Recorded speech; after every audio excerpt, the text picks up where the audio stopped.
مدینہ منورہ کی خفیہ زیارت کو آپ کے سامنے لانے کا فقط ایک ہی مقصد ہے۔ مدینہ منورہ میں بسنے والے مومنین حکومتی ناانصافیوں سے بہت تنگ ہیں اور کم دستی کے باعث ان خفیہ زیارات کی حفاظت مجبوراً نہیں کر پا رہے۔ ان میں سے ایک مرد مومن نے اپنی شناخت نہ ظاہر کرانے کے عہد پہ ہمیں یہ زیارات کروائیں تاکہ دنیا بھر کے تمام محبان اہل بیت علیہ السلام کو یہ احساس دلایا جائے کہ وہ مدینے میں ان زیارات مقدسہ کے تحفظ کے لیے اپنا کردار ادا کریں، ورنہ امام زمانہ اجل اللہ فرجہم کو وہ خود جواب دہ ہوں گے۔ یہ جو سب سے پہلا منظر آپ دیکھ رہے ہیں یہ مسجد رضوان ہے، جہاں رسول خدا صلی اللہ علیہ وآلہ وسلم نے بے اولاد جوڑوں کے لیے دعا کی تھی۔ اسی مسجد میں آپ صلی اللہ علیہ وآلہ وسلم کے ہاتھوں اور گھٹنوں کے نشان بھی موجود تھے۔ یہ جو کالی پہاڑی آپ دیکھ رہے ہیں اس پہ مولا علی علیہ الصلوۃ والسلام کے گھوڑوں کے سموں کے نشان موجود تھے، جن کو مدینہ منورہ کی بلدیہ نے اکھاڑ دیا۔ یہ گھر جو آپ دیکھ رہے ہیں یہ گھر جناب حضرت عبداللہ بن جعفر علیہ الصلوۃ والسلام کا ہے، اور یہ زمین بی بی زینب سلام اللہ علیہا کی ہے، جو کہ اب بھی اصلی حالت میں موجود ہے۔ یہ گھر 1400 سال پرانا ہے، اور وہ سامنے جو آپ کو کنواں دکھائی دے رہا ہے یہ وہ کنواں ہے کہ جہاں سے آل رسول صلی اللہ علیہ وآلہ وسلم یہاں سے پانی پیا کرتے تھے۔ یہ چوبارہ جو آپ کو نظر آ رہا ہے یہ رسول خدا صلی اللہ علیہ وآلہ وسلم کے ٹائم کا چوبارہ ہے۔ اب یہ جو گلیاں آپ دیکھ رہے ہیں اکثر بی بی کے بچے یہاں کھیلا کرتے تھے۔ یہ وہ مسجد ہے کہ جہاں رسول خدا صلی اللہ علیہ وآلہ وسلم خود خطاب کرتے رہے، اور یہ مسجد نور ہے۔ آپ دیکھ سکتے ہیں کہ مسجد کا لفظ رہنے دیا گیا ہے جبکہ نور کو مٹا دیا گیا ہے۔ یہاں پہ رسول خدا لوگوں کو تعلیم و تربیت دیتے تھے، اور یہی فریضہ بعد میں جناب علی مرتضیٰ بھی سر انجام دیتے رہے۔ اس جگہ کا نام بشریہ ہے جہاں اس وقت آپ سفر کر رہے ہیں، اور سامنے آپ کو جنت البقیع نظر آ رہی ہے۔ بشریہ میں اس وقت 32 امام بارگاہ موجود ہیں۔ مدینہ کے مومنین کا کہنا ہے کہ اس جگہ جیسا محرم ہوتا ہے ویسا محرم روح زمیں پہ کہیں نہیں ہوتا۔ یہاں لوگ بی بی کے گھر میں پرسہ دینے کے لیے آتے ہیں۔ یہ جگہ جو آپ دیکھ رہے ہیں یہ مسند محمد ہے۔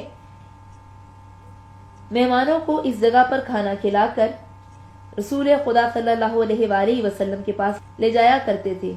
یہ سارا علاقہ سادات کا علاقہ ہے، ابھی بھی یہاں سادات بستی ہے۔ یہاں پہ ہاشمی سادات زیادہ ہیں اور فاطمی سادات کم ہیں۔ یہ جو گھر آپ دیکھ رہے ہیں یہ گھر امام جعفر صادق علیہ الصلوۃ والسلام کا ہے، جو کہ گرا دیا گیا ہے۔ یہ مولا جعفر صادق علیہ الصلوۃ والسلام کے بیٹھنے کی جگہ تھی، جو کہ فروری 2014 میں گرا دی گئی، اور یہیں پر آپ کا کنواں بھی تھا۔ یہ تمام گھر جو آپ دیکھ رہے ہیں ان میں سے کافی گھر ہاشمی اور فاطمی سادات کے ہیں، جنہیں سعودی گورنمنٹ خالی کرانا چاہتی ہے۔ یہاں پہ بسنے والی سادات بہت غریب ہیں، انہیں اس جگہ کی 3 گنا زیادہ قیمت دے کر مدینے سے ذرا ہٹ کے وہاں بسانا چاہتی ہے، تاکہ یہاں پہ موجود آئمہ علیہ السلام کی تمام نشانیوں کو مٹایا جا سکے۔ یہ باغ جو آپ دیکھ رہے ہیں یہ امام موسیٰ کاظم علیہ الصلوۃ والسلام کا باغ ہے، اور اس جگہ امام موسیٰ کاظم علیہ الصلوۃ والسلام کا وہ کنواں بھی آپ کو دکھائی دے رہا ہے کہ جو کہ ان کے استعمال میں ہوا کرتا تھا۔ یہ جو کالے کالے پتھر آپ کو نظر آ رہے ہیں یہی مولا امام موسیٰ کاظم علیہ الصلوۃ والسلام کے گھر کی باقیات ہیں۔ آج بھی اس باغ کی کھجوریں سادات استعمال کرتی ہے۔ یہ وہ راستے ہیں جہاں رسول خدا صلی اللہ علیہ وآلہ وسلم گزرا کرتے تھے، اور اسی جگہ پہ زوجہ رسول بی بی ماریہ قبطیہ کا بھی گھر ہے، اور ساتھ میں امام موسیٰ کاظم علیہ الصلوۃ والسلام کی زوجہ بی بی نجمہ خاتون مادر امام رضا علیہ الصلوۃ والسلام کی قبریں بھی موجود ہیں۔ یہ جو آپ راستے دیکھ رہے ہیں یہاں سٹریٹ لائٹس بھی نہیں ہیں۔ آج 21ویں صدی میں بھی ان سڑکوں پر کوئی لائٹ موجود نہیں، کیونکہ یہ راستے مدینے میں بسنے والی سادات کے گھروں کو جاتے ہیں۔ اور یہیں پہ جو آپ یہ کنواں دیکھ رہے ہیں یہ مولا امام حسن علیہ الصلوۃ والسلام اور مولا امام حسین علیہ الصلوۃ والسلام کا کنواں ہے، جو کہ آج بھی اپنی اصلی حالت میں موجود ہے۔ یہ وہ پتھر ہیں کہ جن کے لیے حدیث نبوی صلی اللہ علیہ وآلہ وسلم ہے کہ جن پتھروں نے ہمیں دیکھا انہیں دیکھو، یہ سمجھ کے کہ عبادت ہو رہی ہے۔ یہ باغ جو آپ دیکھ رہے ہیں امام زین العابدین علیہ الصلوۃ والسلام کا باغ ہے۔ یہ آپ مسجد شرفا کا منظر دیکھ رہے ہیں۔ مسجد شرفا میں رسول خدا صلی اللہ علیہ وآلہ وسلم نماز پڑھا کرتے تھے اور یہ آج بھی اپنی اصلی حالت میں موجود ہے۔ سعودی عرب میں رہنے کے باوجود اب ایسا قانون آ چکا ہے کہ ان سادات کے شیعہ بچے جو کہ بہت پڑھے لکھے ہیں لیکن کسی بھی اچھی پوسٹ پر انہیں نوکری نہیں دی جاتی، ان کے بچے آج بھی بڑے بڑے ہوٹلوں میں گیٹ کیپرز کی نوکریاں سر انجام دے رہے ہیں۔ اور اسی مرد مومن نے ہمیں مزید بتایا کہ ایک ایسا بھی قانون یہاں پر متعارف کروایا جا رہا ہے، اب ان نوجوانوں کی شرٹس پر شیعہ لکھا ہوگا۔ اب جس مکان سے آپ گزر رہے ہیں یہاں پہ سب بلالی بستے ہیں۔ یہ محلہ حضرت بلال حبشی کا محلہ کہلاتا ہے کہ جہاں پر آج بھی ان کی اولادیں بستی ہیں، اور ان کے بارے میں مشہور ہے کہ مدینے میں ان جیسے مولا کے ماتمی شاید ہی کہیں اور ہوں۔ یہ جو منظر آپ دیکھ رہے ہیں یہ کائنات کی بہت بڑی جگہ ہے۔ یہ سامنے والا گھر مولا سجاد علیہ الصلوۃ والسلام کا ہے کہ جب آپ کربلا سے واپس آئے تو یہ آپ کے بیٹھنے کی جگہ تھی۔ ایک آپ کے رونے کی جگہ ہے جسے بیت الحزن امام سجاد علیہ السلام کہتے ہیں۔ یہ جگہ آپ کے بیٹھنے کی جگہ ہے کہ جب مولا کربلا سے واپس آئے تو اس گھر میں مولا کو رکھا گیا کہ جس کے بارے میں امام سجاد علیہ السلام نے یہ کہا کہ کیا اب بھی میری قید ختم نہیں ہوئی۔ یہی وہ مقام ہے کہ جہاں پر لوگ آپ سے پوچھا کرتے تھے کہ مولا کربلا میں آپ کے ساتھ کیا ہوا، اس پر کبھی مولا جواب دیتے اور کبھی غش کھا کے گر جاتے تھے۔ یہ باغ جو آپ دیکھ رہے ہیں یہ باغ امام زین العابدین علیہ الصلوۃ والسلام ہے جو کہ آج بھی اپنی اصلی حالت میں موجود ہے۔ یہ باغ جو آپ دیکھ رہے ہیں ایک مرتبہ کسی شخص نے رسول خدا صلی اللہ علیہ وآلہ وسلم کو دعوت دی اور یہ باغ بی بی فاطمہ الزہرا سلام اللہ علیہا کو ہدیہ کر دیا۔ بلال حبشی بھی حضرت صلی اللہ علیہ وآلہ وسلم کے ہمراہ تھے۔ انہوں نے کہا یا رسول اللہ آپ کو مبارک ہو، آپ کی بیٹی کو یہ باغ تحفے میں ملا ہے۔ اما فضا نے سن لیا اور بی بی فاطمہ الزہرا سلام اللہ علیہا کو بتایا کہ بی بی بلال کو بہت خوشی ہوئی کہ آپ کو یہ باغ ملا ہے۔ بی بی نے کہا کہ میری طرف سے یہ باغ بلال کو ہدیہ کر دو۔ تب سے آج تک اس باغ کا نام باغ بلال حبشی ہے اور اس باغ میں ایک کنواں بھی ہے جس کا پانی آج تک چالو ہے۔ یہ دیواریں جو آپ لوگ دیکھ رہے ہیں یہ دیواریں 1400 سال پرانی ہیں اور یہ بیت الشرف کی دیواریں ہیں۔ بیت الشرف وہ جگہ ہے کہ جہاں امام حسین علیہ الصلوۃ والسلام نے اپنی بیٹی سے گفتگو کی تھی جب مولا علیہ السلام نے مدینہ چھوڑا، اور مولا نے آخری خطبہ یہیں پر دیا تھا۔ یہ وہ خطبہ ہے کہ جس کے بعد بی بی زینب سلام اللہ علیہا نے بھائی کو پکڑ کر کہا کہ آگے بہت منزل ہے۔ یہاں پہ اپنی بیٹی سے گفتگو کی۔ بیٹی نے کہا کہ بابا آپ مجھے اپنے ہمراہ کیوں نہیں لے کے جا رہے؟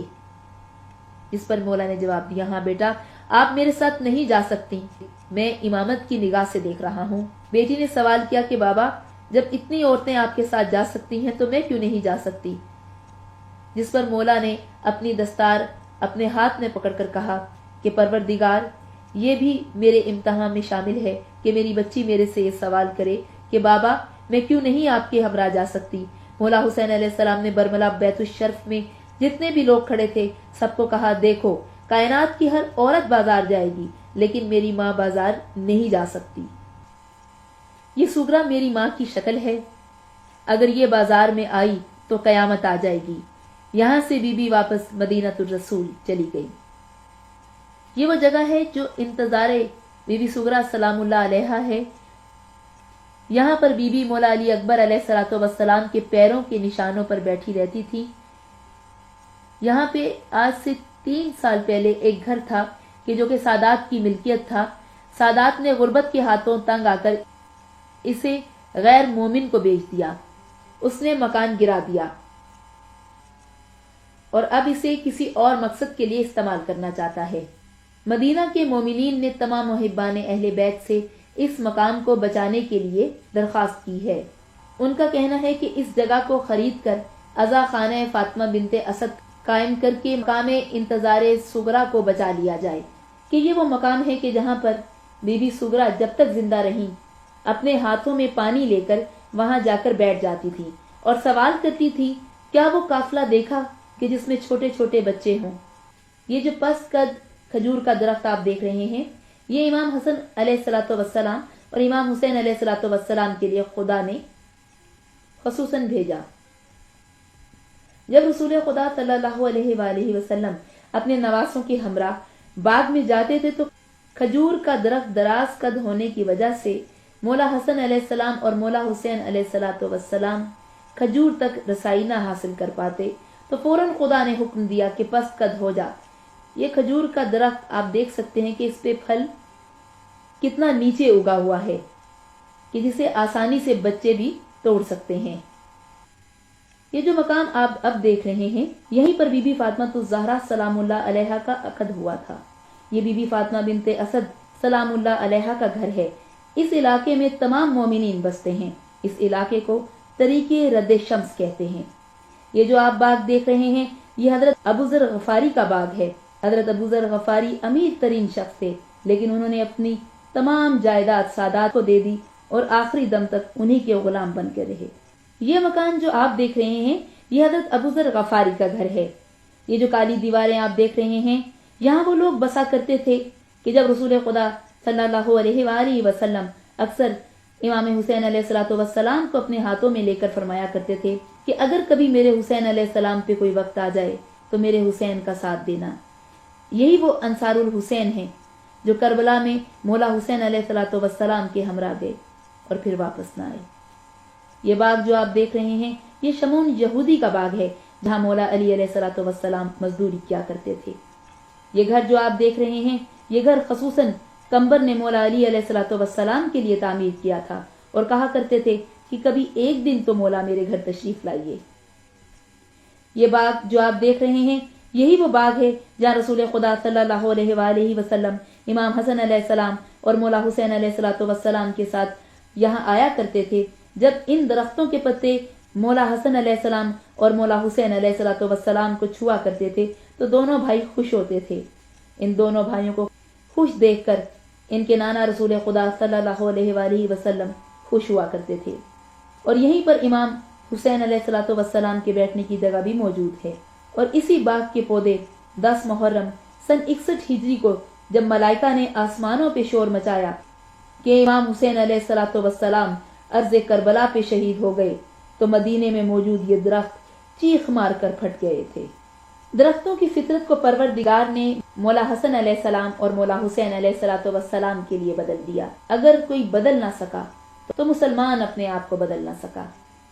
انہی انصار حسین علیہ السلام کے لیے بی بی فاطمہ الزہرا سلام اللہ علیہا نے فرمایا کہ میرے بیٹے حسین علیہ السلام کے لیے جو شہید ہوا، ہم اپنے بیٹوں سے پہلے انہیں جنت میں دیکھیں گے۔ یہ باغ مولا غازی عباس علیہ السلام کی والدہ بی بی ام البنین سلام اللہ علیہا کا باغ ہے۔ یہ جگہ بی بی فاطمہ بنت کلابیہ کا گھر ہے، لیکن اس عظیم گھر پہ مکان برائے فروخت کا بورڈ لگا دیا ہے۔ مدینہ کے مومنین کا کہنا ہے اس گھر کو بچانا ہر مومن پہ فرض ہے۔ یہ جو کنواں آپ دیکھ رہے ہیں، اسے بیر غرض کہتے ہیں۔ رسول خدا صلی اللہ علیہ وآلہ وسلم نے مولا علی علیہ السلام کو کہا تھا کہ جب میں بقا کی طرف جاؤں تو علی مجھے اس پانی سے غسل دینا۔